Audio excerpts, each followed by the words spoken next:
I'm good. How are you? What's your name? Okay. Jeff Weinberg.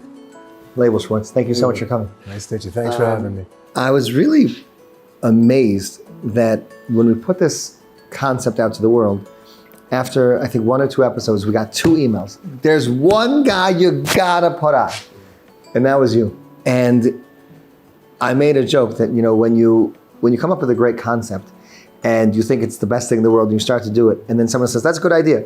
I thought of that before. You say, yeah, I thought about it. You know, everyone thought about that before. But when you came to me, you said, and now that I thought about that before, I wrote the book and it's published. So I actually want to go to you. Where you wrote the book, Faith at Work. Where in the world did that come from? So I'm in the mortgage business. I've been working for about 33, 34 years in the business. And as I was working and trying to do my best, if I would not be successful in a deal, I would get upset, I'd get angry, I'd get stressed out, like, you know, any typical person in the business world. Like a human being. And you know, get angry, come home and take it home with me. And I would come to shul and hear my Rav speaking and hear other Rabbis speaking about how we have to believe, and we're not supposed to be like that if we're Orthodox Jews. And it started sinking in a lot. But is it a little hard to hear someone who's not particularly in that field? Like it's easy for my consultant who's not sitting in the day-to-day. When you go to the Rav, he says, you know, don't be pressured when it comes to, hold on a second. Have you ever tried to close a sale? Was that a challenge? Not at all, because my Rav Moshe Weinberg here in Woodmere, is very in tune with what's going on in the world. And from somebody like him, it's easy to hear and it's easy to accept. Yes. And other Rabbeim that I've heard from, and you know, I think when you're coming from a Torah world, even if you're not in that world, I think you can relate and understand and explain it. There's amazing Rav Biederman, who puts out amazing Divrei Torah every Shabbos. He sits in Bnei Brak and learns all day. And when you read his Divrei Torah, I don't know if you ever did, it's like he's at the office every day about Emunah, Parnasa, and it's an amazing thing. So if you have, I believe if you have that Torah knowledge, you don't have to be in the office. Which is so interesting. My business strategist, David Banunu, and my Rosh Hashiva are chavrusas. They're the only chavrusas, right? He's the only one I have a chavrusa from the Rosh Hashiva. And he tells me all the time, he says, I don't understand how Rabbi Gluck understands so much about the world and business just through learning. It's like, it's all there. It's all there. It's all there. 100%. It's 100% there. So as, you know, going back to why I put that together is, you know, over the years I would start writing down Divrei Torah from the parshas that I heard from my Rav, from other Rebbeim.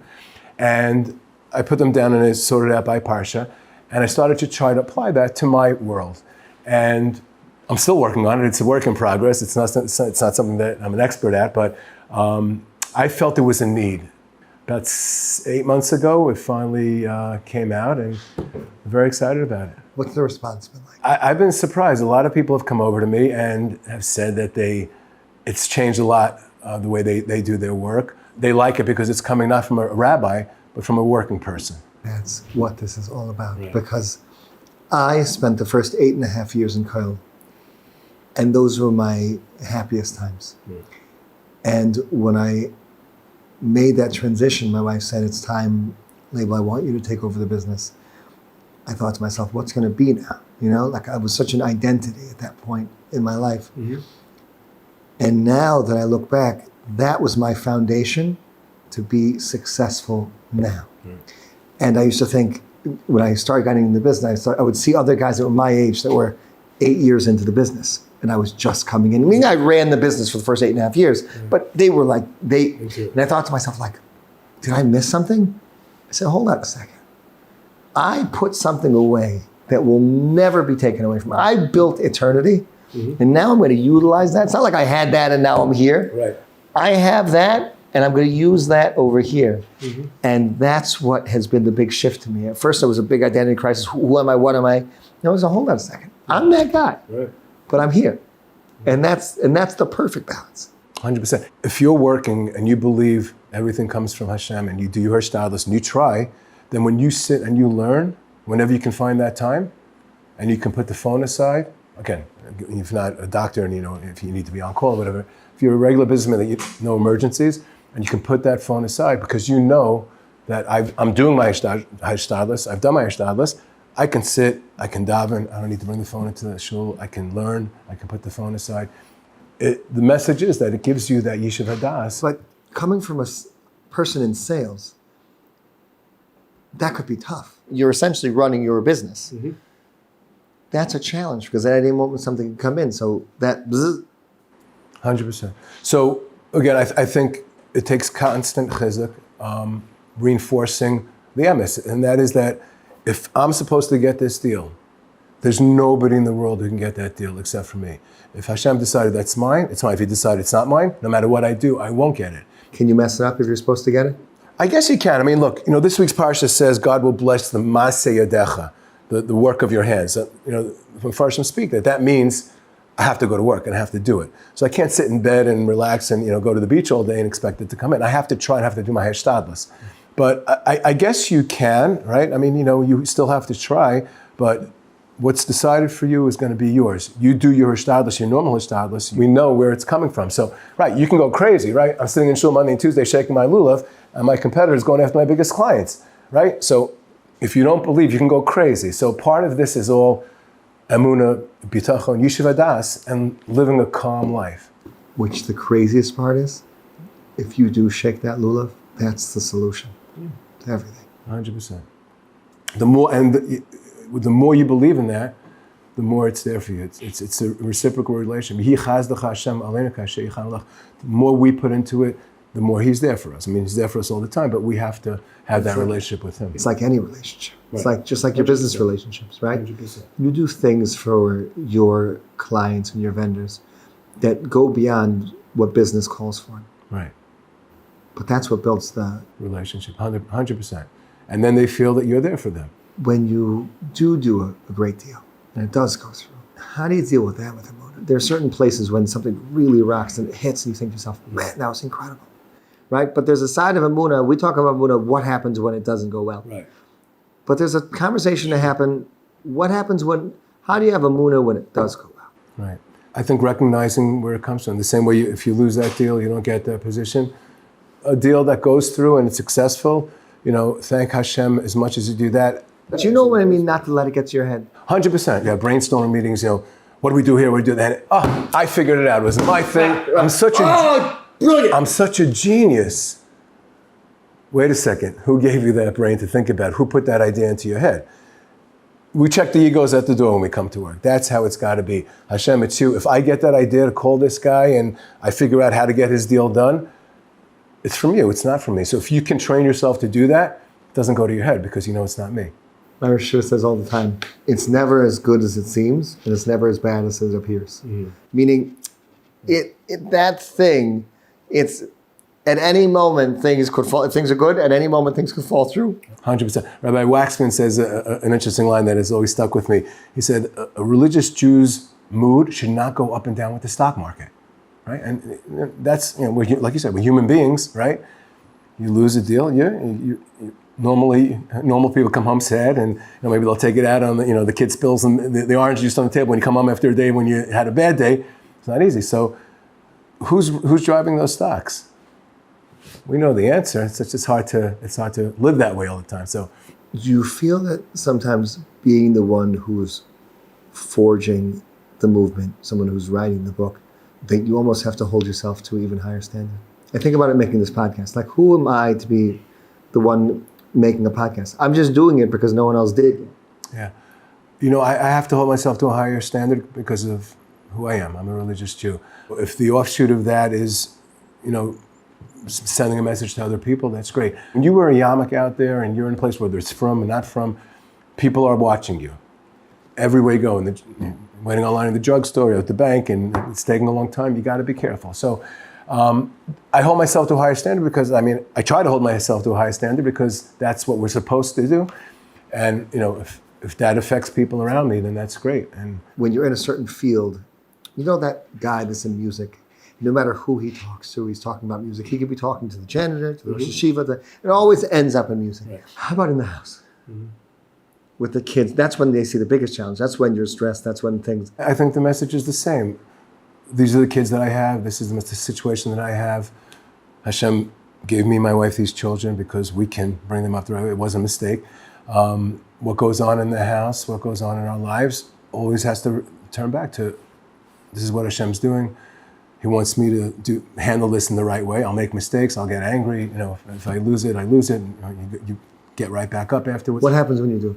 It's tough, it happens, and you lose it, the kid's not behaving so properly, and I think you have to come back and sometimes you have to say sorry, even to a 9-year-old kid, that daddy had a hard day today and it shouldn't be done. But you start fresh, and everybody always has their challenges. But that's the best chinuch. Yeah. Tati was wrong. Yeah, there's nothing wrong with saying that. And we're human beings, like we said, and the beauty is we come right back. Next morning, Modane, we start fresh again. I love you. Give him a hug and a kiss, and let's move on. But of course, it's going to happen. But that's the challenge in life. But I think the foundation is the same thing. Emunah, what does Hashem want me to do in this situation right now? I think that's the question. And the attitude that you come home with also is important. How you walk into the house after a day at work. I personally leave my phone in the car when I come home because I don't have to deal with emergencies, thank God. And I leave the phone. I come in. If I'm home early enough, we'll have dinner together. And it's all in the attitude. But you can't fake that. Kids will know that, and people will know that. You have to work on that, and you have to believe it. I learned with my mom living with Emunah. I try to do everyday story with her. It's amazing because I'm doing this for 33 years, and it's not like autopilot. It doesn't work like that. It's constant. You lose a deal, somebody else picks up the deal. Why didn't I get there? What happened? Whoa, time out. I believe that it wasn't my deal. But can you still go back and reassess to become a better practitioner? Yeah, I think so, because you could make mistakes along the way. Again, Hashem runs everything. We believe that, but you could make mistakes. Mean that we're supposed to make a mistake, right? I mean, this is where we're learning. Yeah, 100%. We worked on a large deal in our company about 10 years ago, I want to say, and it was an existing client of ours that we thought we had control over. And it was a pretty big deal for the firm, and a lot of guys were involved, and we were just about ready to sign it up, and we got a phone call from our client that we're going with a different group, and there were a lot of different reactions in the office. Some people were understandably upset. You gave us your word, so to speak, and we had this done. And you're coming with us, and at that point that was a test for me, because that would, 25 years ago I would have lost it, and maybe what'd you do? I worked so hard. And I said, wait a second, let me take a step back. This is a test. And I stepped back, somebody that I was dealing with said, you can't do this. I'll make sure your deal doesn't close. It got very, very messy. And I said, wait a second, we're a young company. This is not the right way to do it. And I called up the client. I said, look, I don't know what happened here. So he told me, look, one of the other partners had somebody else they brought in, and they're doing it. I said, okay, look, let's work on the other stuff that we're working on. But you got to make me a deal. This deal, now mortgages come to every 5, 7, or 10 years. I said, you got to give me first crack at this deal when it comes about the next time. And he says, you got it.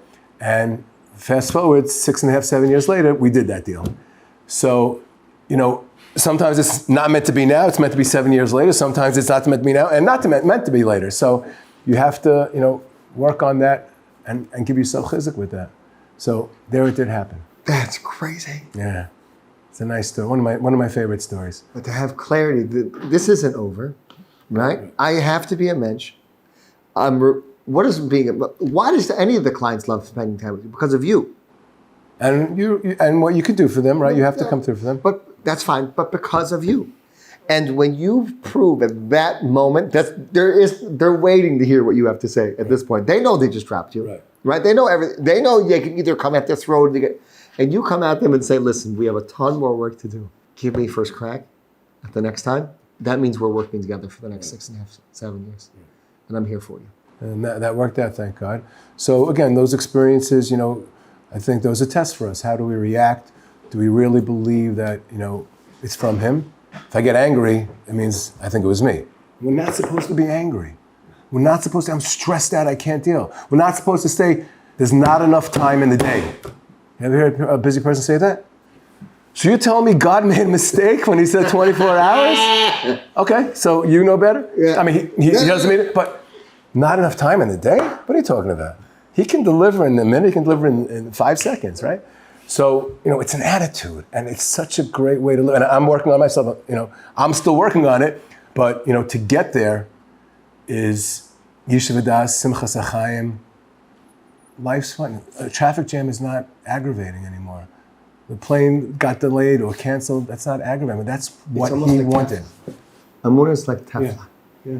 And that thing, when you're really in it and you really feel it, it's one thing to talk about it, but we've all had that moment 100%. where like, oh, now I'm in. You know, it's like generally came after, you know, Mary Shiva says all the time that, you know, if you just win the Powerball, right, and then the anvil falls on your toe, Right. you're good. Right. Good. No, I can get another one of those, you know what I mean? 100%. And the other way, right, the other way, Right. it's the same exact thing. 100%. If I know that it's being run by the person who loves me, knows what's best for me. There was an interesting article in one of the Jewish papers recently about the happiest countries in the world. And number one, I don't know how this happened, was Finland. I don't know how they got it. But it said that why were they the happiest country in the world? Because they were more reliant on government and assistance and being taken care of than any other country. So when you rely on somebody, right, that makes you happy, right? That's our Torah, right? We rely on Hashem. Baruch Hashem is us. And He can deliver, right? He can deliver the goods. When we need it, when we need it, if we need it, He can deliver it. So I thought that was a very interesting, article. And by the way, Israel was number 9. Really? Yeah, not bad. But Finland was number 1 because they relied. So when we rely and we know we're taken care of, I don't have to worry. This thing, I think, is the craziest part. I appreciate your time. Thanks so much for having me. This was a really special experience. Thank you. Traditionally, I'm a photographer, and I like to end these sessions with gifting you a portrait. Would that be okay? Sure. It's so nice. Thank you. Appreciate that. Thank you so much.